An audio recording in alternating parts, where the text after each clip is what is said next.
हरियाणा में अब कानून और इंसाफ की जंग और भी खतरनाक हो चुकी है, क्योंकि मनीषा हत्याकांड में अब कुख्यात लॉरेंस बिश्नोई गैंग ने सोशल मीडिया पर खुली चेतावनी दे दी है।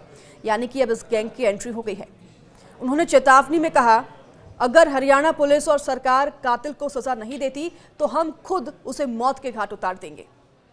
सोशल मीडिया पर पोस्ट करते हुए लॉरेंस बिश्नोई साफ कह रहा है कि अगर हरियाणा पुलिस न्याय नहीं दिला पाती है तो हम कातिल को मौत के घाट उतार देंगे।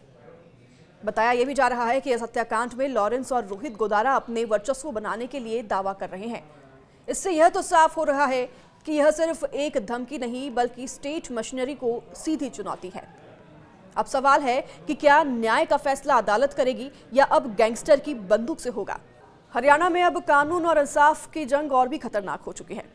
मनीषा हत्याकांड में कुख्यात लॉरेंस बिश्नोई गैंग ने सोशल मीडिया पर खुली चेतावनी दे दी है। यानी कि अब लॉरेंस बिश्नोई गैंग की इस पूरे मामले में एंट्री हो चुकी है। चेतावनी देते हुए गैंग की तरफ से पोस्ट करते हुए लिखा गया कि अगर हरियाणा पुलिस और सरकार कातिल को सजा नहीं देती तो हम खुद उसे मौत के घाट उतार देंगे। सोशल मीडिया पर पोस्ट करते हुए लॉरेंस बिश्नोई साफ और खुली चेतावनी दे रहे हैं और कह रहे हैं कि अगर हरियाणा पुलिस न्याय नहीं दिला पाती है तो हम खुद कातिल को मौत के घाट उतार देंगे। अब यहां यह भी बताया जा रहा है कि इस हत्याकांड में लॉरेंस और रोहित गोदारा अपने वर्चस्व बनाने के लिए दबाव कर रहे हैं, दावा बना रहे हैं।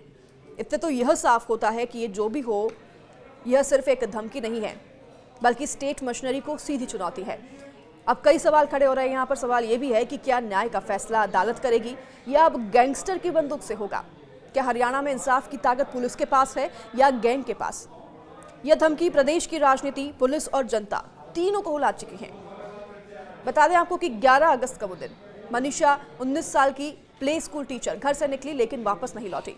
13 अगस्त उसका शव खेत में मिला, गले पर चोट और खून के निशान। पुलिस ने इसे सुसाइड कहा लेकिन परिवार और ग्रामीण इसे मर्डर मान रहे हैं। तो वहीं आपको बता दें कि अब तक 3 बार पोस्टमार्टम हो चुका है लेकिन अभी तक सच अधूरा है। पहली बार भिवानी सिविल अस्पताल में पोस्टमार्टम हुआ, दूसरी बार रोहतक पीजीआई में, अब तीसरी बार, क्योंकि पहले 2 पोस्टमार्टम रिपोर्ट्स में एक में आत्महत्या और एक में मर्डर बताया गया, तो अब तीसरी बार पोस्टमार्टम दिल्ली एम्स में किया गया। 20 अगस्त को दिया गया था पोस्टमार्टम के लिए शव। तो एम्स की रिपोर्ट अभी आना बाकी है। लगातार इस केस में मिस्ट्री बढ़ती जा रही है। सीबीआई जांच को सौंप दिया गया है पूरा केस। तो वहीं शव का अंतिम संस्कार 9 दिन तक रोका गया। हजारों लोग सड़कों पर रहे, महापंचायतें और कैंडल मार्च भी हुई। सरकार को लगातार इस मार्च को देखते हुए, विरोध प्रदर्शन को देखते हुए इंटरनेट सर्विस भी बंद करनी पड़ी। तो वहीं जस्टिस फॉर मनीषा कैंपेन पूरे प्रदेश में काफी समय तक छाया रहा। 20 अगस्त की आधी रात को मुख्यमंत्री नायब सिंह सैनी ने स्वयं इस पूरे मामले पर संज्ञान लेते हुए ऐलान कर दिया कि जांच अब सीबीआई करेगी और कई अधिकारियों को सस्पेंड भी किया। सच सामने लाकर दोषियों को कड़ी सजा दी जाएगी, ये भी दावा किया जा रहा है। हालांकि अब ये पूरा जो मामला है सीबीआई के पास चला गया है। 21 अगस्त की सुबह छोटे भाई नितेश ने बहन को मुखग्नि दे दी है, लेकिन जनता अब भी पूछ रही है कि क्या सीबीआई सच सामने ला पाएगी। लॉरेंस बिश्नोई गैंग का बयान इस पूरे केस को और भी जटिल बना रहा है। जनता में मैसेज अब ऐसा जा रहा है कि अगर सरकार फिर होती है तो क्या गैंग न्याय करेगा। तो ये प्रशासन अब 2 मोर्चों पर फंसा हुआ है, सीबीआई जांच और गैंग की धमकी। अब यह केस मर्डर या सुसाइड की थ्योरी में उलझा हुआ है। पुलिस इसे सुसाइड मान रही है, जबकि परिजनों का भरोसा है कि बेटी कभी जान नहीं दे सकती, उसका मर्डर हुआ है। तो 10 दिन से मामला सुर्खियों में है।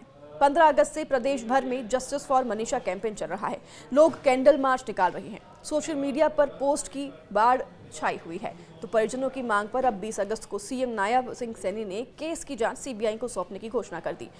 भिवानी अस्पताल और रोहतक पीजीआई के बाद 20 अगस्त को दिल्ली एम्स में तीसरी बार मनीषा के शव का पोस्टमार्टम कराया गया। अब कहा जा रहा है कि एम्स से रिपोर्ट मिलने के बाद सीबीआई की भूमिका शुरू होगी। तो मनीषा का आखिरकार गुरुवार 21 अगस्त को अंतिम संस्कार कर दिया गया। मौत का राज खुलने के इंतजार में 8 दिन उसकी लाश अस्पताल में ही पड़ी रही। मनीषा की डेड बॉडी 3 बार पोस्टमार्टम के लिए गई, 3 बार पोस्टमार्टम किया गया है। तो वहीं पुलिस ने इस पूरे सुसाइड में अब मर्डर की जो मिस्ट्री है उसको हटाकर इसे आत्महत्या करार दिया है, इसे सुसाइड बता दिया है पुलिस की तरफ से। मगर परिवार और ग्रामीण लगातार धरना प्रदर्शन कर रहे हैं। उनका मानना है कि यह मर्डर है और पुलिस इस पूरे मामले को घुमा रही है, फेरबदल कर रही है। लोगों में गुस्सा है। मनीषा की मौत का गुस्सा भिवानी तक सीमित नहीं रहा है, बल्कि पूरे प्रदेश में भी फैल गया है। छात्र संगठन सड़कों पर उतर आए हैं। सरकार को भिवानी और चरखी दादरी में इंटरनेट तक बंद करना पड़ा और मामला बिगड़ते देख सीएम को आधी रात 2 बजे ये बताना पड़ा कि वह जांच सीबीआई को सौंप रही है। तो मनीषा तो पंचतत्वों में विलीन हो गई है, उसका अंतिम संस्कार तो हो गया है, लेकिन उसकी हत्या हुई है या आत्महत्या, यह राज अभी तक राज ही बना हुआ है। यह लोकतंत्र और कानून के लिए सबसे बड़ा खतरा है। लेकिन सवाल जस के तस हैं, क्या मनीषा ने खुद अपनी जान ली या फिर उसे मारा गया? क्या सीबीआई इस गुत्थी को सुलझा पाएगी और क्या सरकार दिखा पाएगी कि न्याय का असली ठेका कानून का है, ना कि गैंग का?